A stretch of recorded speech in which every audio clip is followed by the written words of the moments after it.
Tu penses que ça va baisser ou continuer à monter? Alors attends, je consulte mon oreillette boule de cristal. Ok. Ok, j'ai la réponse. Mais pour ça, va falloir t'inscrire sur mon Telegram privé à 500 € par mois. Et je te le dirai peut-être. Mon portefeuille a perdu 55% d'une semaine, ça va. En vrai, c'est dur, hein.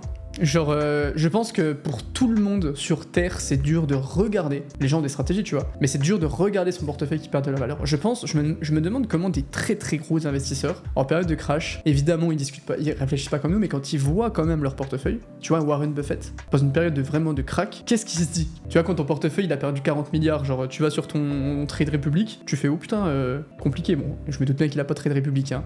Tes convictions se portent comment? Elles se portent toujours pareil.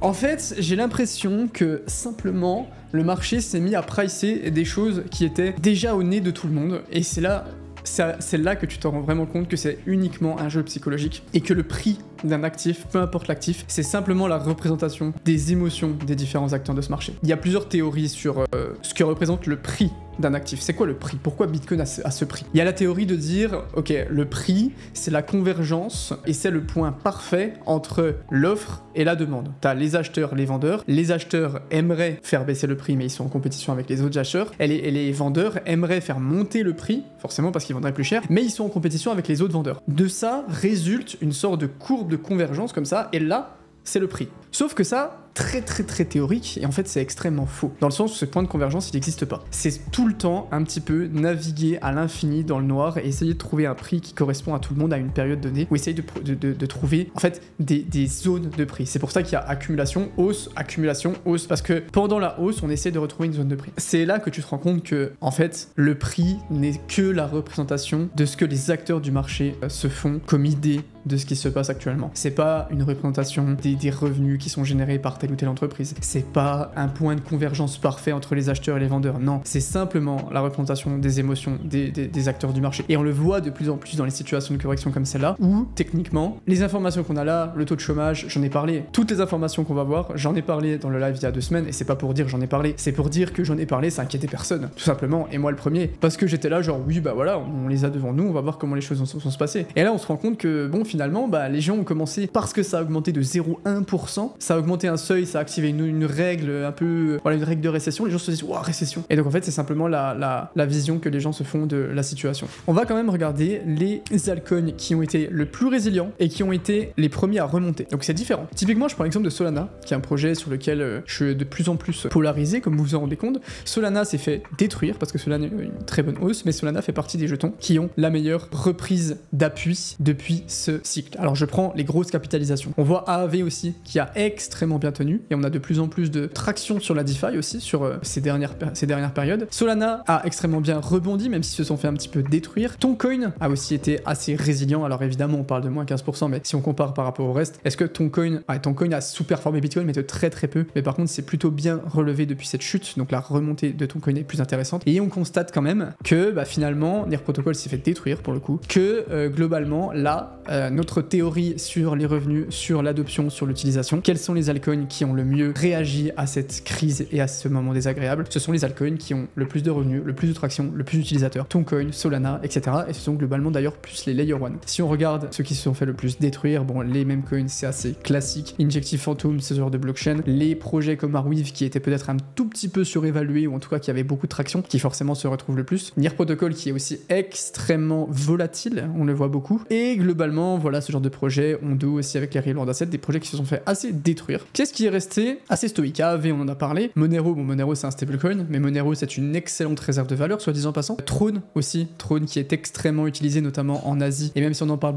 pas beaucoup du TRX, c'est un projet qui est là, qui fonctionne, qui est utilisé, qui marche plutôt bien. Caspa aussi, et Mantra qui aussi avait fait Mantra, projet Real World Asset, on en avait parlé, qui a aussi tenu la baraque. Et donc tous ces projets ont surperformé, je sais pas si on peut dire surperformé, ces projets ont surperformé Bitcoin par rapport à ce crash, et je pense que c'est intéressant aussi de comparer les paires par rapport à Bitcoin pour voir les projets qui ont le mieux tenu. Bon, on a Zcash qui a été c'est le seul projet qui a été résilient, tout le marché des altcoins s'est fait détruire, le Fear and Greed a diminué. Qu'est-ce qui a engendré ça? En fait, ce qui a engendré ça, c'est un ensemble d'éléments macro qui ont alimenté énormément de peur alors qu'on avait quasiment tout devant le nez. Ça part de quoi? Ça part de un premier truc qui est le bilan du 3e semestre des entreprises entreprises tech. En gros, Microsoft, ce qu'on appelle les 7 magnifiques, donc Microsoft, Alphabet, Tesla, Meta, Apple, il m'en manque 2 absolument évidentes, Nvidia, ont donné leur bilan du 3e semestre. Vous savez que les bilans des entreprises sont publics et globalement tout le monde est un tout petit peu en dessous de ses targets. Bitcoin est très relié aux entreprises tech américaines, c'est souvent des capitaux qui sont assez similaires. Et en fait, il y a eu quand même une sorte d'enflammade. Ça a commencé par ça, donc ça globalement, c'était un peu ce qui a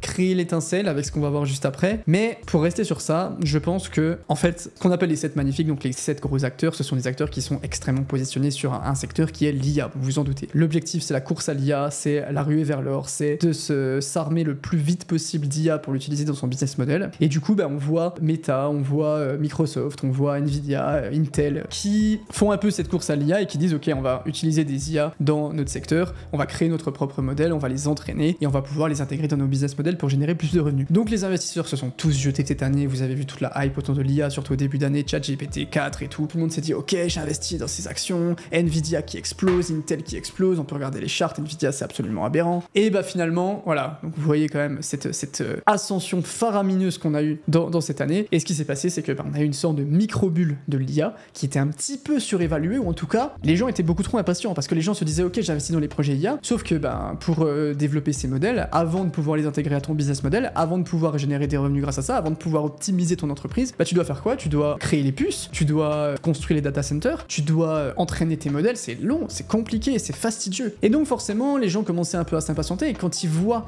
les bilans qui sont un tout petit peu en dessous, mais c'est très léger parce que si on regarde au 2e semestre, c'était très bon les résultats. Les bilans qui sont un tout petit peu en dessous de ce qui était espéré pour ce 3e semestre, pour plein de raisons, je vais pas rentrer là-dedans, les gens se disent oh putain, est-ce que je suis vraiment rentré dans les bons projets, est-ce que l'IA c'est vraiment intéressant, etc. Et ils retirent leurs capitaux. Donc on a eu cette micro-bulle de l'IA, sauf que ces 7 projets, ces 7 entreprises sont tellement massives que des mauvais résultats de 3 entreprises de ce fameux top 7, ça affecte tout le S&P 500. Je crois que le top 7 dont je vous ai parlé représente je crois 30% du S&P 500, c'est aberrant. Cette entreprise représente 30% des 500 plus grosses entreprises américaines. C'est pour vous dire à quel point l'IA est un morceau, c'est pas que l'IA évidemment. Et donc on a eu un petit peu cette situation là, donc les gens retirent leurs capitaux et on a une petite bulle de l'IA qui est en train d'exploser, ou du moins qui explose, ou qui corrige, vous voyez ça comme vous voulez, mais c'est quelque chose qui est compréhensible. Je vais pas dire que c'était prévisible, je veux dire que c'était compréhensible et je veux dire que c'était un petit peu trop pour ne pas avoir de conséquences. Donc c'était un peu ce qui a allumé la mèche, et ce qui a vraiment allumé la mèche, et pourtant on en a parlé, c'est le taux de chômage aux États-Unis. On avait fait un live il y a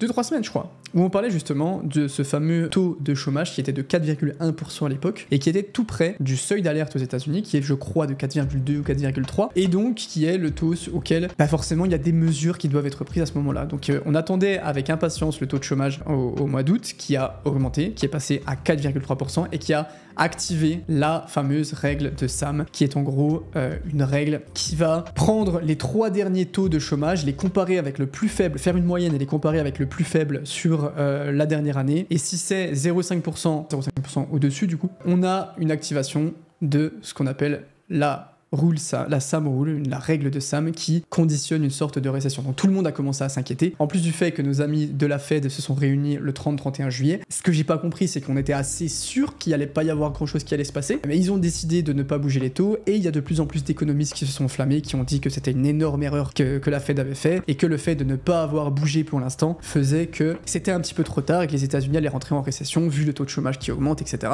Et que leur fameuse baisse des taux de 0,25 points en septembre n'allait pas être assez. Donc voilà, globalement c'est un peu ça qui s'est enflammé. Il y a la situation avec l'Iran aussi, qui a fait que l'Iran-Israël, le conflit macro qui rajoute un peu d'incertitude, et il y a un peu toute une peur qui s'est alimentée autour de tout ça, mais un peu genre, il y a une sorte de sensation de manipulation un peu, ou en tout cas que la peur a été accentuée. Les informations sont devant nous, et si on parle de risque de récession, je pense que c'est un petit peu tôt. En fait c'est la règle, ce qui est assez... je pense que ce qui a inquiété beaucoup de gens, c'est que cette fameuse règle de Sam, elle s'est toujours confirmée, c'est-à-dire que dès qu'elle s'est déclenchée, il y a toujours eu une récession historiquement, quand elle a 100% de taux de réussite. Sauf que si on regarde une récession, c'est quoi? C'est un ralentissement de la situation économique. Un ralentissement de la situation économique, ça veut dire moins de jobs, ça veut dire moins de production. Et donc comment les gens commencent un petit peu à se dire ça? Sauf que il faut quand même prendre en compte qu'on est au mois de juillet. Donc objectivement, et c'est pas une analyse catastrophique, c'est une analyse assez...